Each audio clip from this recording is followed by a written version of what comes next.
Welcome to the Cal Zone, your place for exploration and discussion. Today I would like to talk about story in fighting games. So I want to give some context here. This video came about due to the reviews of SNK Heroines Tag Team Battle and how the plot was barely anything.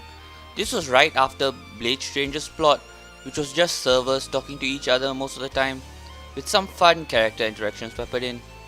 Most pro players do not want much story in fighting games and would rather have that focus given to characters and their movesets. However, Derek of Game Explain Law adores BlazBlue for its lore and character interactions, and I agree. I feel it rounds out the whole package of a video game properly. Speaking of BlazBlue, let's talk about Arc System Works. If you want lore and story in your fighting games, it's the company to go to. This is why we get major franchises such as Persona and Dragon Ball feeling free to leave their licenses with them to make great fighting games. Every character interacts with their rivals differently in these games.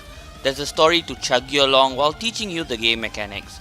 It makes things hold your interest rather than it being a slapdash mode just to say there's more content for the game. This is why so many people are hoping for the mystery green mode in Smash Bros. To be a return to Subspace Emissary. With a crossover, it is always so exciting to see characters and worlds collide, what enemy could be coming up next and such. This is why Project Cross Zone 2 is one of my top games of all time, as it is rife with such character interactions and crazy characters, but that's just me digressing. I understand wanting to know more about the characters and wanting more characters as well, but what about the lore?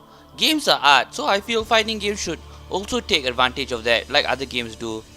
Flesh out the world and take us to interesting locales like the Librarium in BlazBlue and such. Even ARMS had a simple story mode, but they pulled off such creative characters with their lore, which can be boiled down to a character tree and simple phrases. Simplicity in depth is ARMS' DNA in both the story and mechanism, true and true.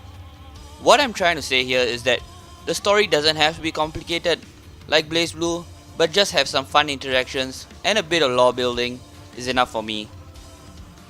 So here's the thing, the rise of indie games have signaled other developers that games can be made for cheaper than usual, so they don't have to try so hard anymore. This helped bring about the advent of multiplayer games that lack or even remove single player content like EA and such. While that's great and all, I don't feel like it has a lasting impact on me. I don't remember them so much.